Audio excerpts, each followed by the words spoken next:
నమస్తే, welcome to అత్త కోడల వంట.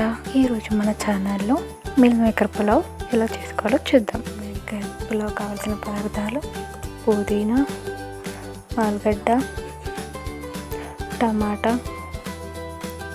గీ, పచ్చిమిర్చి, మిల్ మేకర్. నేను ఇక్కడ మిల్ మేకర్ని హాట్ వాటర్లో ఒక 5 minutes నానబెట్టుకున్నాను. బియ్యాన్ని కూడా మనం 5 minutes నానబెట్టుకోవాలి.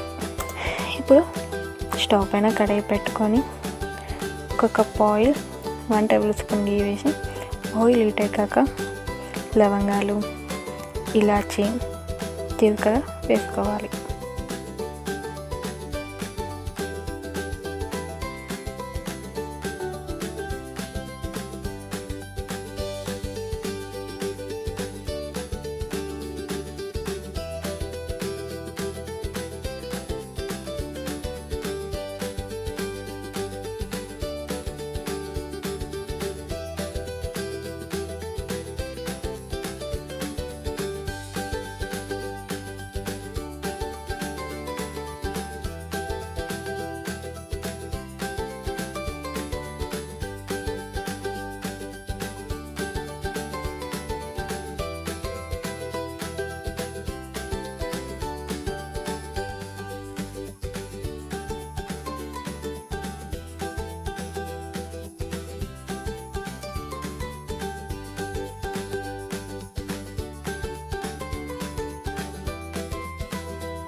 అంటే పచ్చిమిర్చి వేసుకోవాలి.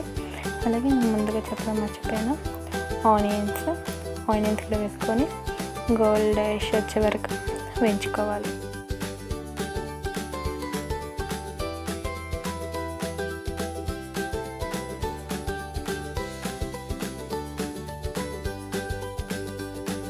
వేస్తుండగానే 1 teaspoon అల్లం వేసి అల్లం పచ్చివాసన వేయేంత వరకు వేయించుకోవాలి.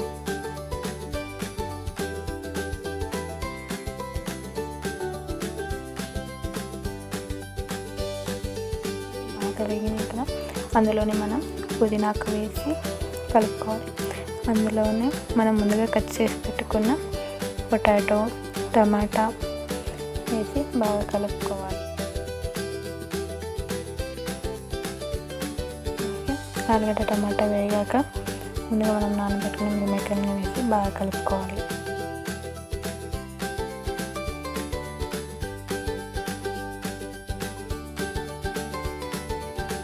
ఆ మిల్ మేకర్లో 1 teaspoon పసుపు వేసి బాగా కలిపి 5 minutes మూత పెట్టి ఉడికించాలి. అయింది కదండి. ఇప్పుడు మూత తీసి చూద్దాం. చూడండి ఎంత బాగా ఉడికినాయో.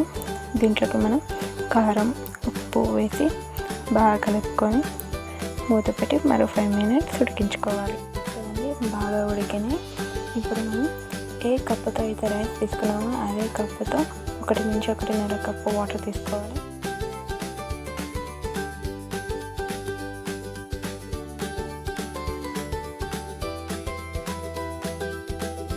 తీసుకున్నాం కదండి.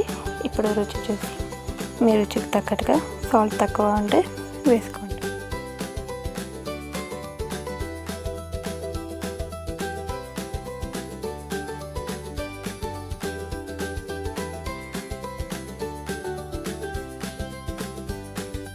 ఇప్పుడు మనం సాల్ట్ వేసుకున్నాం కదండి. నీళ్ళు మరిగే వరకు ఒక 5 minutes మూత పెట్టుకోవాలి. చూసారు కదండి, నీళ్ళు బాగా మసిలినాయి. ఇప్పుడు మనం దీంట్లోకి రైస్ తీసుకోవాలి.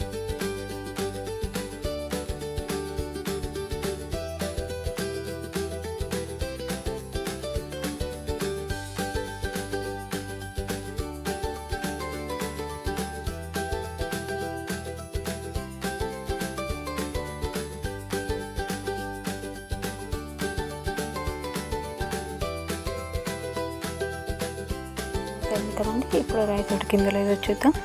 చూడండి, రైస్ ఇంకా ఉడకలేదు. సో మరో 2 minutes మూత పెట్టేద్దాం. బాగా ఉడికింది. వేడి వేడి మిల్ మేకర్ పులావ్ రెడీ.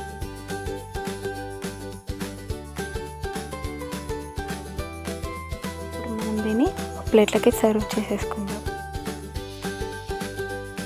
వేడి వేడి మిల్ మేకర్ పులావ్ రెడీ. దీన్ని మనం రైతాతో సర్వ్ చేసుకుంటే మాత్రం చాలా బాగుంటుంది. ఎప్పుడైనా కర్రీ చేయడానికి లేట్ అయినా కానీ ఏదైనా వెరైటీగా తినాలనిపిస్తే మేకలతో ఇలా చేసుకోండి. చాలా అంటే చాలా బాగుంటుంది. ఒకసారి ట్రై చేయండి. అలాగే మన ఛానల్ని లైక్ చేయండి, సబ్స్క్రైబ్ చేయండి, షేర్ చేయండి. అత్త అనుబంధం కోడలి ప్రేమతో వంటలు.